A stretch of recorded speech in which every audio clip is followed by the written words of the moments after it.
massive amount of drugs, guns, and money seized after a long investigation into connections between a white supremacist prison gang and Mexican cartel.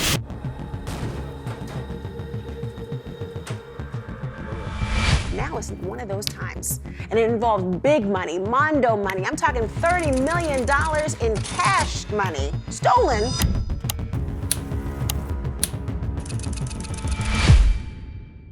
They don't want to touch a kilo of cocaine. They've realized their best protection is just not being on anyone's radar at all.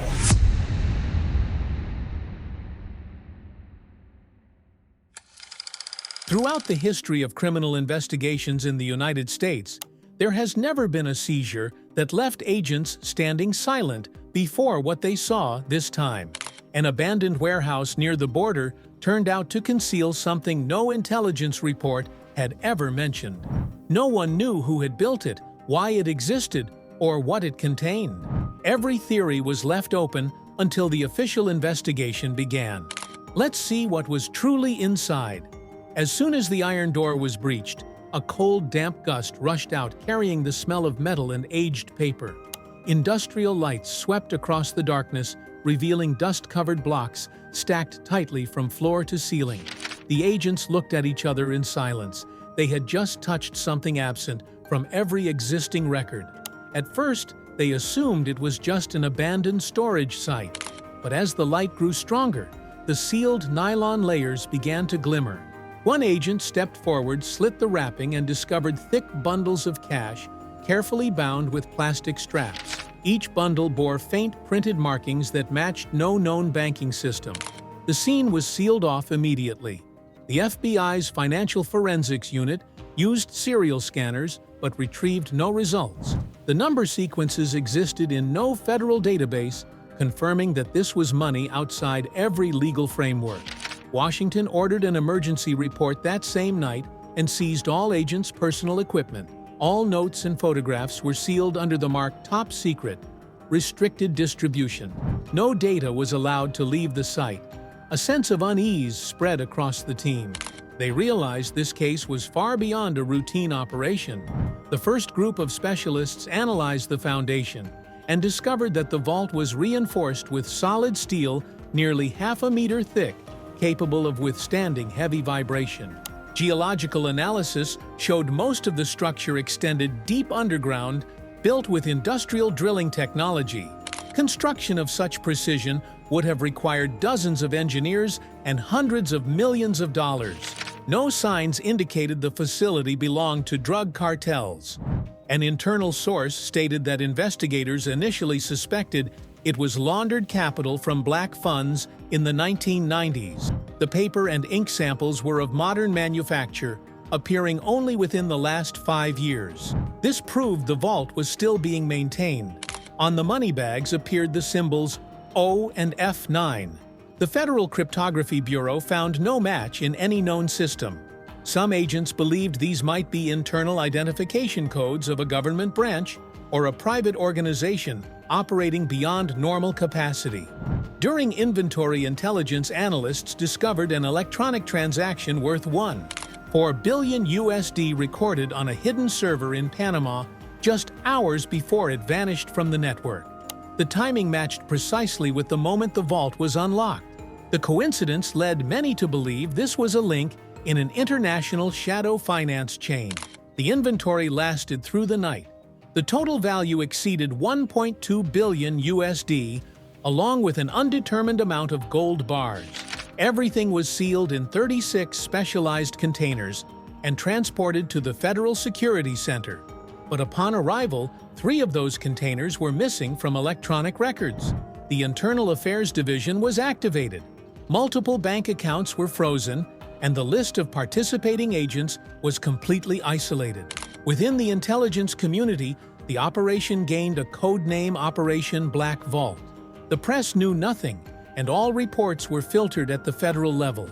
A week later, geological survey teams found that the remaining structure extended beyond the registered property lines. Ground-penetrating equipment revealed an auxiliary tunnel descending over 30 meters where all radio signals were neutralized. Inside, an automated cooling system was still running, though no power source could be identified.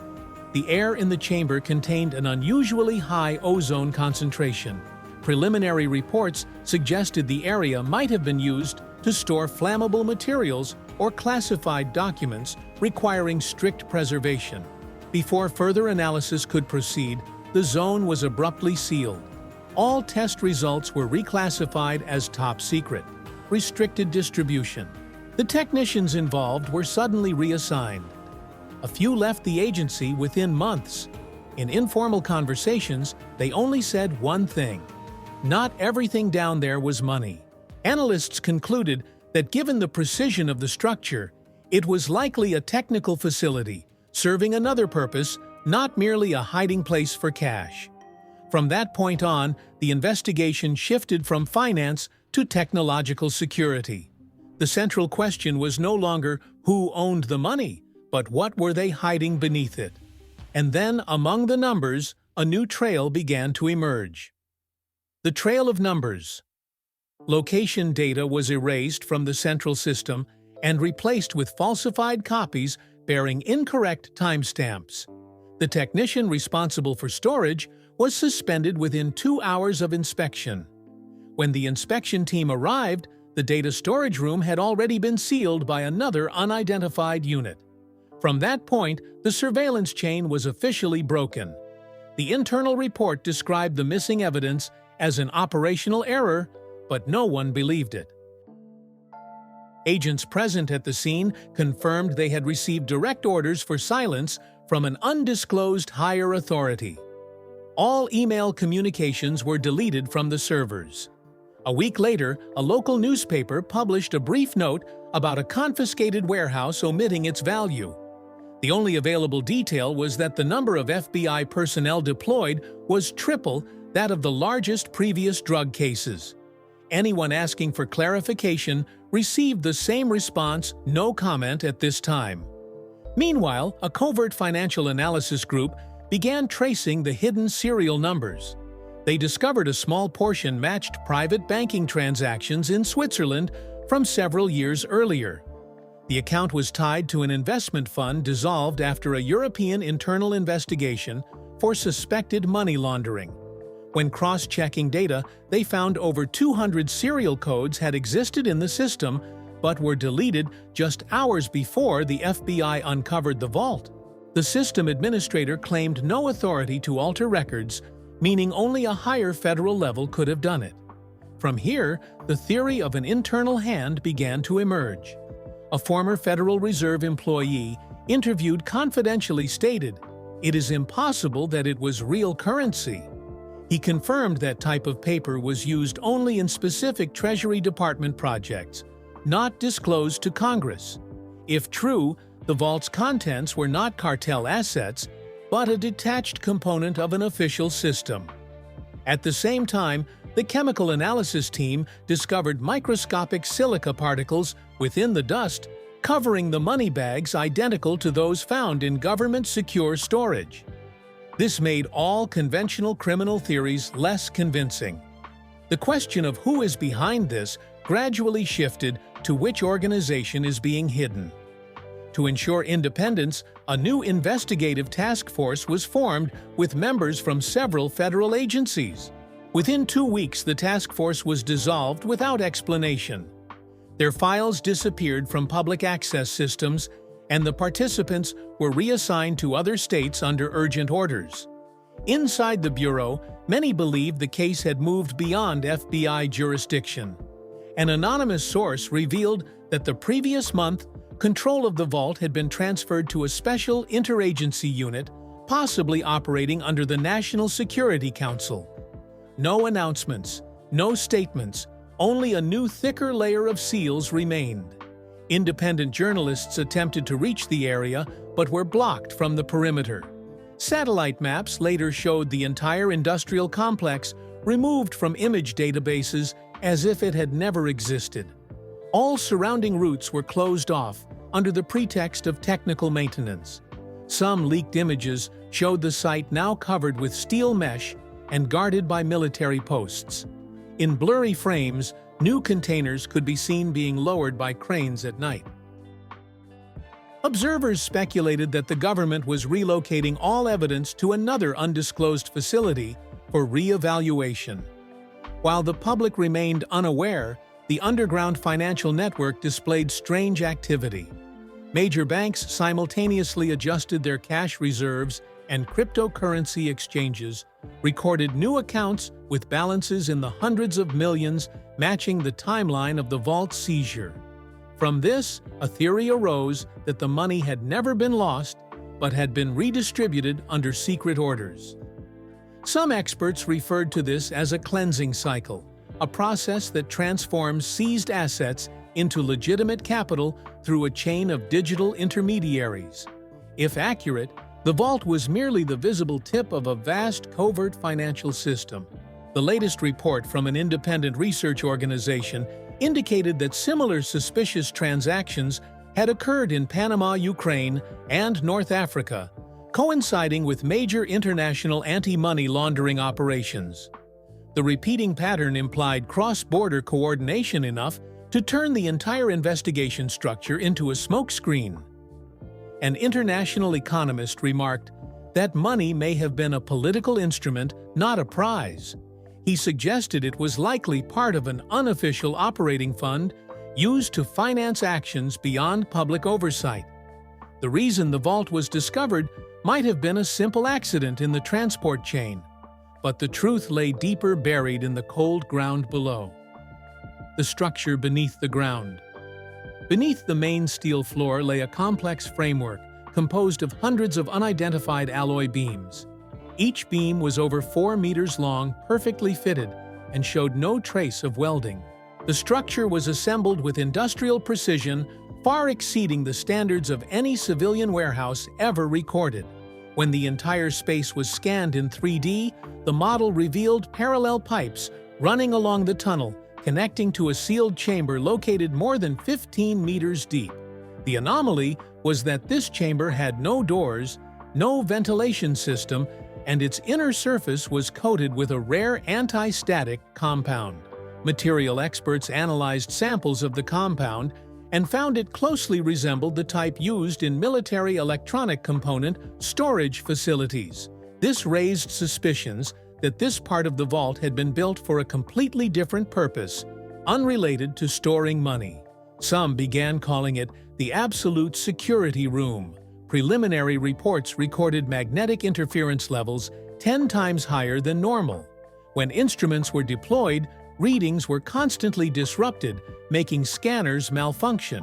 The technical team was ordered to shut down all personal electronic devices, since any radio transmission instantly triggered the vault's internal sensors. A small camera was lowered through a fiber optic cable. The footage showed empty stainless steel shelves arranged in a spiral pattern, converging toward a cylindrical core in the center of the room. No one could determine its purpose, but its surface bore the engraved symbol OC. The markings matched those printed on the money bags found on the upper level. The repetition convinced investigators that there was a direct link between the vault and this chamber. Even so, no one could explain why a financial facility would require military-grade security technology. An engineer described his impression when standing inside the vault. It didn't feel like a storage site. It felt like an abandoned control station. Wiring ran deep into the walls, some sections still carrying stable voltage, even though external power had been cut. This suggested the place might have its own independent energy source. The technical team traced the cables and discovered they led to a large lithium battery block embedded in the cement foundation.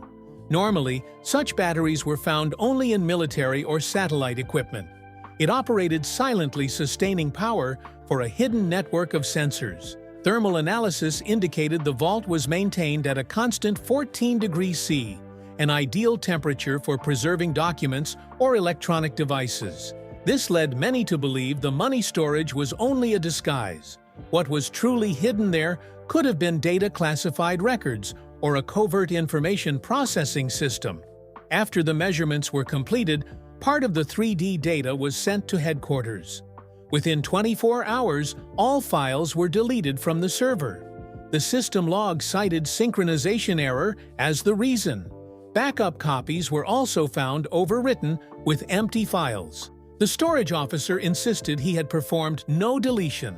Network traces showed the access originated from an internal address belonging to another agency, not the FBI. This silent intervention led the technical team to suspect that a third entity was directing the entire investigation. In a closed meeting, one member proposed drilling through the western wall to inspect a secondary chamber. One day later, an order came down from above, halting all activity due to structural safety concerns. No one was allowed to re-enter the vault, and all measurement devices were confiscated. That night, the area suffered a 3-hour power outage. When the lights returned, part of the vault had been sealed with freshly poured concrete. No one on the team had been informed. Security cameras recorded the presence of individuals in unmarked uniforms. No records of their identities existed. From that point, the facility was officially closed. All technical operations were suspended indefinitely. In the final report, the vault's structural description was reduced to a few lines, omitting any mention of the cylinder sensors or power source. The conclusion read simply, "The site holds no further investigative value. But if it was a technological center, why was $1.2 billion in cash needed for its protection?" That question became the focus of every later theory. A more daring hypothesis proposed that the money itself was the system's operating budget, or a secret payment for a project that did not exist on paper. When the independent investigation team prepared to release its findings, they received a national security warning ordering them to stop immediately for reasons of national confidentiality. The research materials were confiscated and the team was dissolved within a week.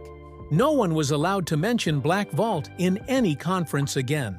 And when that signal sounded, the mystery had already crossed beyond the borders of the United States. The network beyond borders. The signal data recovered from the vault opened a new direction.